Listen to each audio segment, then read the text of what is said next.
Well, I hope you are, because if you're not, I'm going to snatch you down from up there, boy. I put you up there, I can take you down.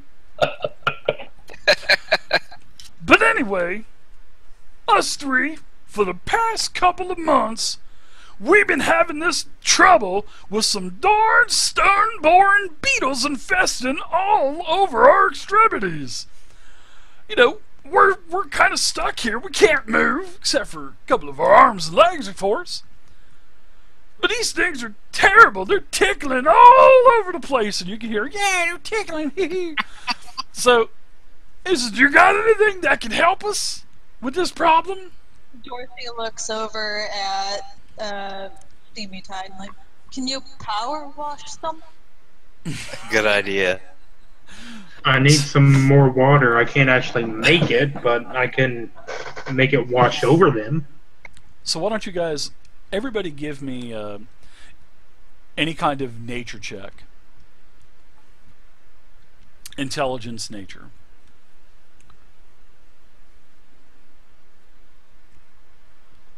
Oh, Dorothy, you nailed it.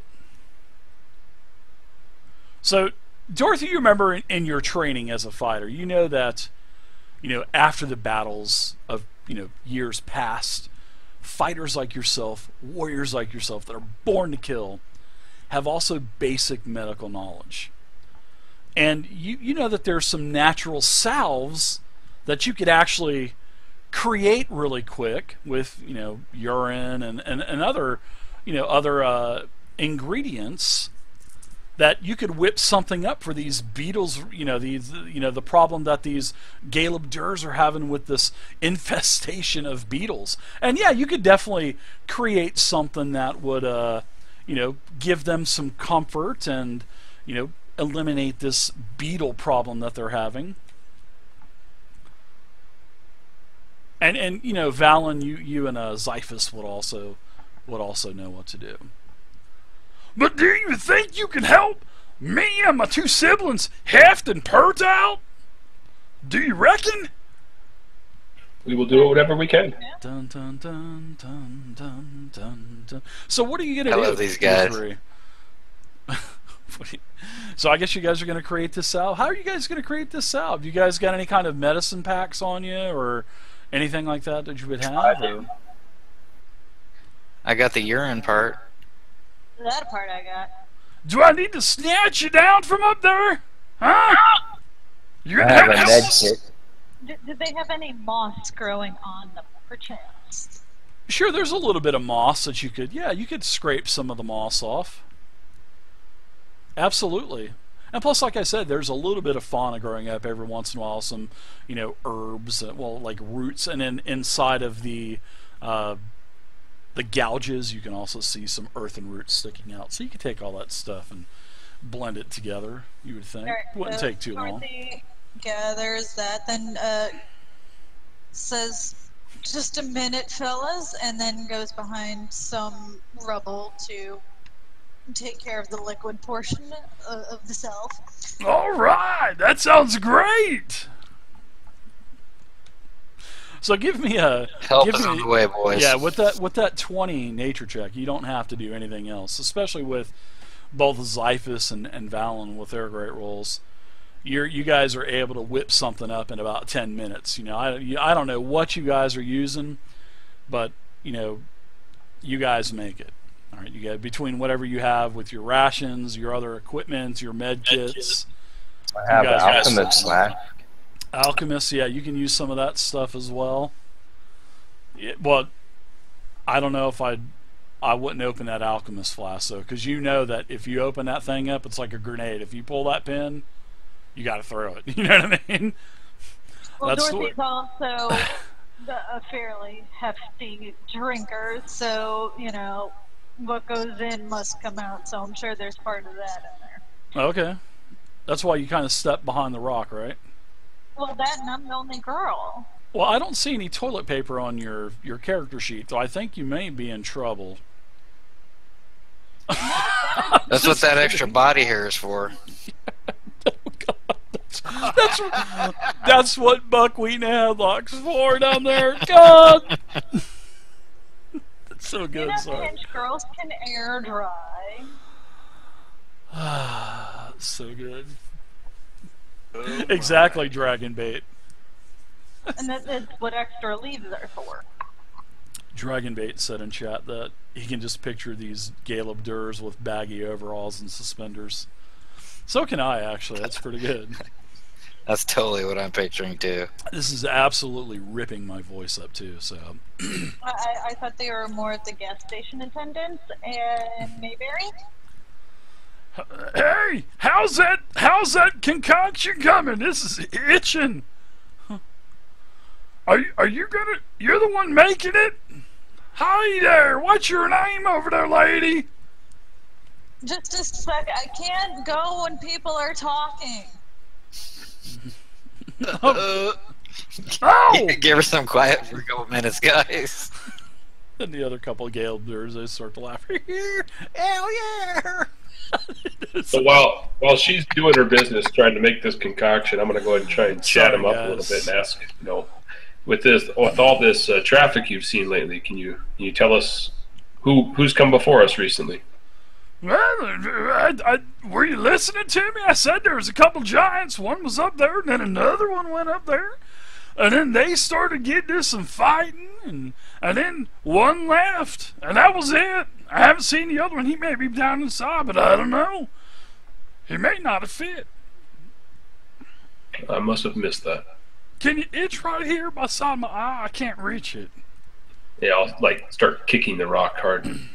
Oh, that feels great. And you can, feel the whole pyramid starting to shake a little bit as he's, oh, that feels great. A little bit lower, a little bit lower.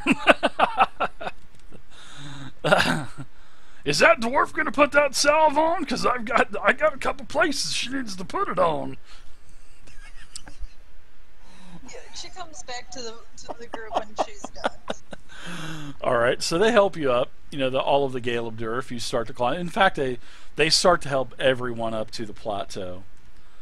And good old Gurk has taken a liking to the dwarf. And he tells you, go a little bit lower with that stuff. Go a little bit lower. I'm itching right there.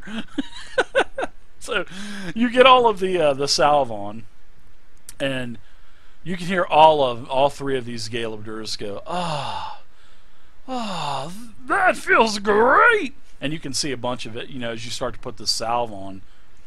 These beetles are like scattering like roaches when you turn a light on. And then the roaches just kind of go everywhere. So looks like you've gotten rid of the infestation of beetles. And that giant did climb up there a little while ago. One came down. Since I was up at the top, could I take a look around? I see the boulders with the runes, I assume, and I see a giant's butt and legs and a butt. That's it. Yep. And Gert, he says, and I'll tell you one other thing. One of those giants, he yelled something. Maybe this will help. I don't know. But he yelled, "Sleet Giant King!"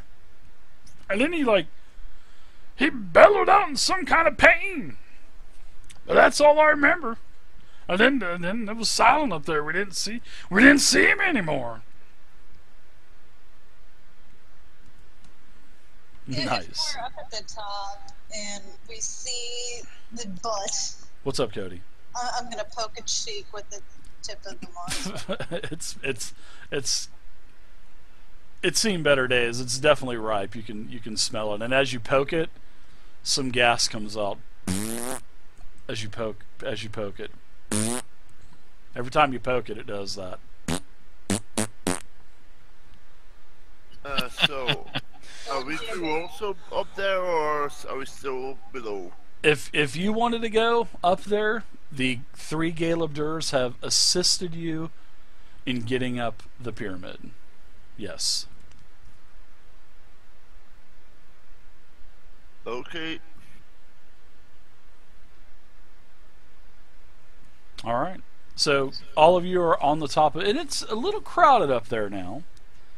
But like I said, this pyramid, you got 4 boulders this giant's butt sticking out of it, standing up, and he's bent over and he's stuck inside. Obviously, he's dead. This guy ain't going anywhere. All right. And on these 4 boulders, there's a series of runes on each one of these boulders, and they are actually starting to glow. And now the sun has gone totally down the other side of the Great Peak Mountains, and it is dark. So whoever does not have any kind of seeing, you're going to need to be able to see, because it is not completely pitch black dark as you're standing in the middle of a dungeon or a closed room with no windows. But yeah, it would be nice to have a little bit of light.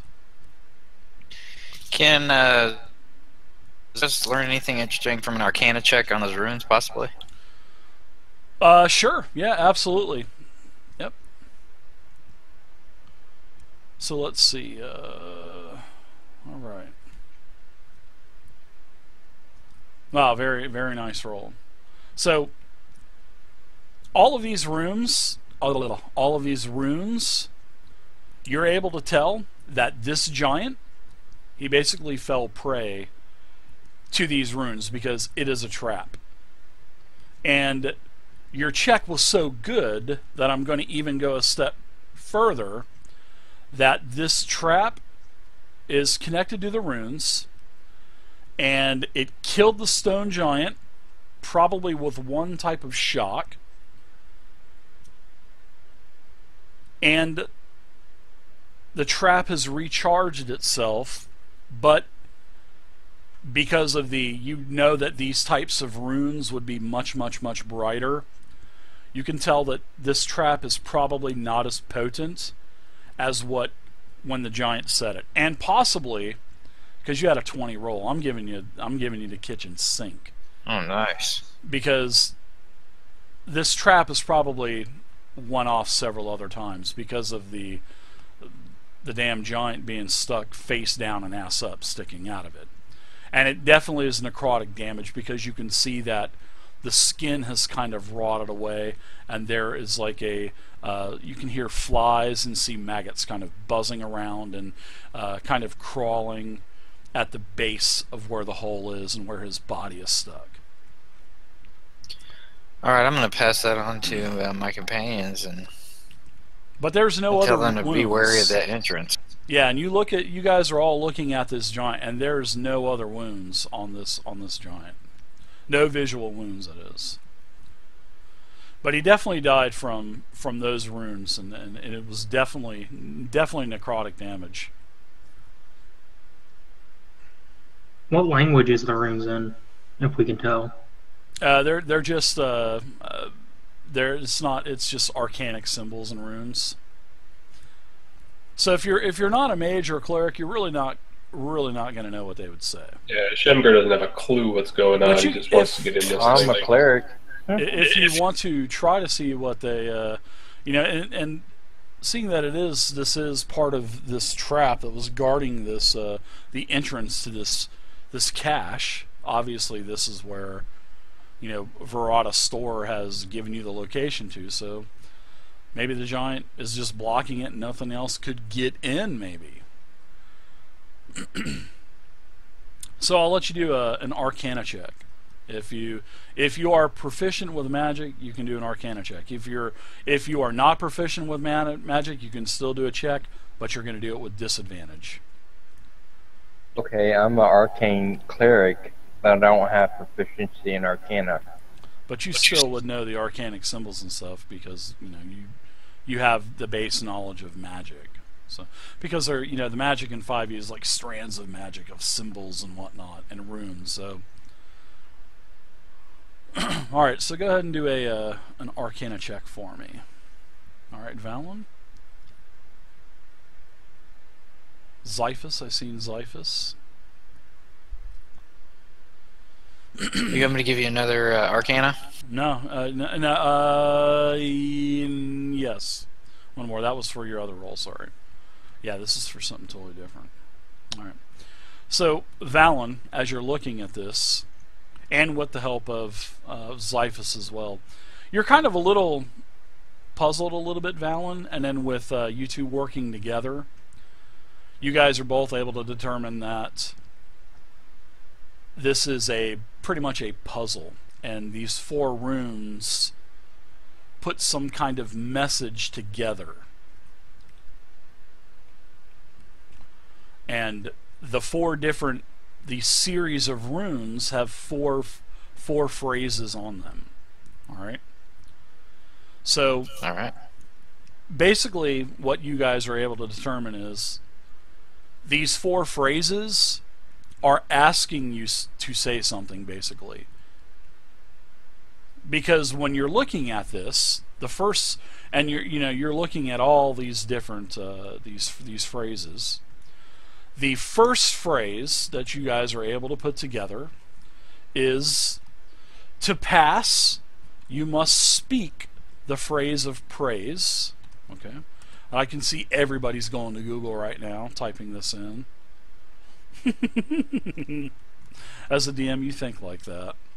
And then that's what the first set of runes says. To pass, you must speak the phrase of praise. And then the second series of symbols, they are translated to, the first is the weather of the icy violence. The second is the greatest of all creatures. And the fourth, well, the third, the third, because there are 3 words that you need. And the first, like I said, the first series of symbols tells you to pass, you must speak the phrase of praise. And then the second group of symbols on the second rock says, the first is the weather of the icy violence. The second series of symbols on the third boulder says, the second is the grandest of creatures. And then the final, on the fourth and final boulder, says, the third is a matriarch of her land and people. The third is a matriarch of her land and people. And remember, there were humans here a year ago working with the dragons to build this temple. And that is what the DRIVETHRU told you. So what do you guys think? What was the first one again?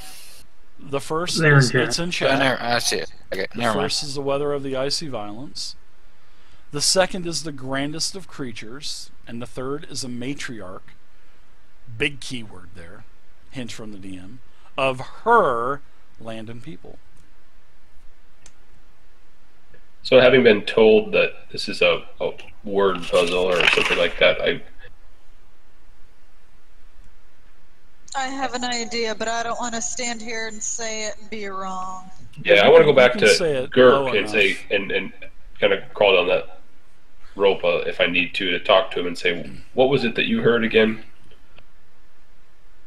Well, you guys can kind of talk, it's not like where it's Ash in Army of Darkness where he says, Klaatu Venerata necktie, or it's not like that. You guys can kind of talk amongst each other before you actually try to present, the password to this this puzzle, because you have to press your hands on the symbols as well. I'll even give you that. You have to lay, you have to lay your hands on the symbol to, speak the password. The second one I say, is that about the dragon maybe? I'm gonna look down to the elementals. I'm gonna say, hey boys, what did that dragon look like? The dragon was big. It was a big red dragon. And a couple of its followers kind of took a flame breath. Tiamat? Weather of icy violence? Hail.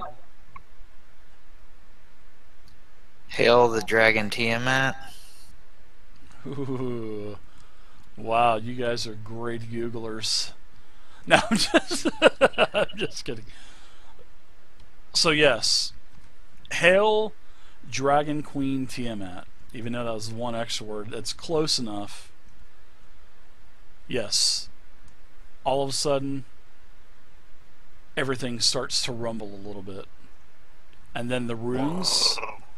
Yeah. Excuse you. The runes, they disappear. Like nothing was ever even etched onto the stones.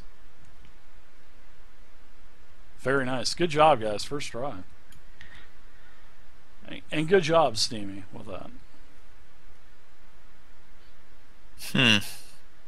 Shembrow is just going to look around and say, I don't know what the hell just happened, but as long as we can get in there. So, the name Tiamat is spoken. And you guys remember a year ago, because you guys are part of organizations, and a year ago you guys were fledgling members of these organizations. And you were training at this point in secret locations around the Sword Coast. Because that's the only thing Wizards of the Coast talks about. We won't say you were training anywhere else, because the rest of the world doesn't exist anymore. Just Sword Coast. Sorry, that was a cheap shot to lose. Except for, you know, where the cloud shine. So. Yeah. There's the sky. That's not technically part of it. Alright, so you guys were training, and you guys knew all about the Cult of the Dragon. This is what all of your organizations were trying to stop. And eventually, with the help of a grand group of adventurers, they stopped it. They stopped the Cult of the Dragon. They stopped the ritual of Tiamat. And although Tiamat came out of the well in the mountains, Tiamat was driven back down into the depths of the elemental chaos because of this group disturbed the ritual, the final parts of the ritual. So, all of the organizations, the Zentrum, the Harpers, Order of the Gauntlet, they were all successful together, and you guys all know this. And when you, and plus you know from Verata, remember, Verata Store, this acclaimed treasure hunter, and beloved noble of Parnast, she was part of the Zentrum as well. And, you know, if you're part of the Zentrum, you would know who she was. And she was part of that party that helped suppress Tiamat. So, and now you guys are like, holy crap. And now it's starting to hit you as like, and you know that the caches were from the Cult of the Dragon anyway. So now it's like, wow. What would have happened if Tiamat actually came to be? I say we're on the treasure hunt for on the research for the treasure of Tiamat. Mm-hmm. Good job. Yeah. Very good. Alright, well, looks like this trap is disarmed, but we still have a blockage here. Yeah, I was going to say, now that you've got this rune trap deactivated with the password, you have one little problem. This big, dead, rotting giant that's clogging the damn hole. Does anybody have any oil? Well, I was going to say we could either try to pull him out, or we can all get down from here and either see if these guys can sneeze or... How bad is that necrotic damage? Is he? I mean, It's been. she poked him, and he's pretty rank, right? Yeah, yeah. Every time she poked it, it excreted gas from his butt and was sticking up. Can our hillbilly friends help us out at all with They this? can't or reach no? up there. No, this is up to you guys. They can't reach because remember, half of their body is like in the grout, and then their other half they just can't reach up far enough. They could help you up to the pinnacle of the plateau, but they can't do anything else. Sorry, guys, we're kind of stuck here, or we would. And thanks for that ointment, because that stuff really solved the problem. My itch is gone. I would have gathered up my rope, and I'm going to pose to the party an idea to tie a rope around the legs, or around a leg, and hand it over to the guys to pull. Oh, good job! Wow.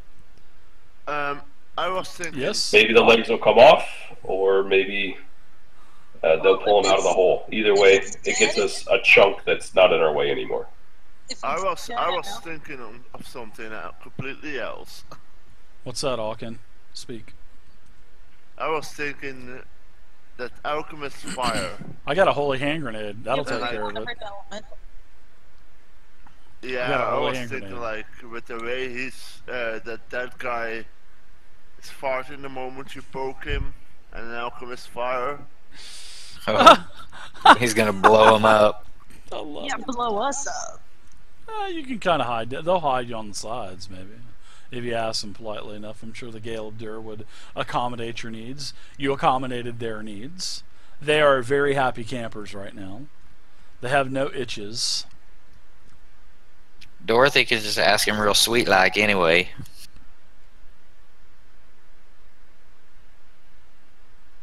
So what do you guys? You guys have come up with a couple of great plans. Which one are you guys going to execute? I'll leave it to the wiser of the group to decide. Might as well try the rope method first before we go with the explosion. Oh, I was gonna say, if it's dead enough, its flesh might be rotting off. Poke it enough, it might just slide further down. And well, He's all gassy and bloated too. That's why he's stuck. You know. He's all like letting bloated. the air out of a balloon. Yeah. and while they're pulling on the rope, I will start pushing also a little bit. So the Gale-Dur, they'll, you know, where you'll be able to get it, hand the rope. He'll help. Sure, why not? Yeah. So I fashioned the rope to one leg. Does anyone else have 50 foot of hempen rope? I got it. I throw my rope also on the towards. So I would suggest to have both legs on different ropes, and we tie them as close to the waist as possible. You're gonna draw and quarter them, huh? I love it.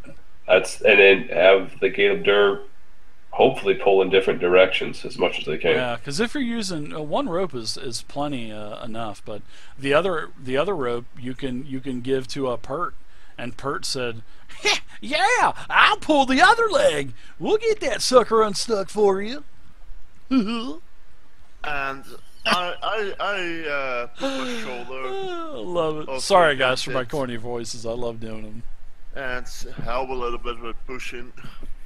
You should just stand on top of him and jump. Well, if you're pulling, why are you trying to push them in if you're trying to pull them out? No, I will pushing in the direction that they are pulling. Oh, okay, I got you.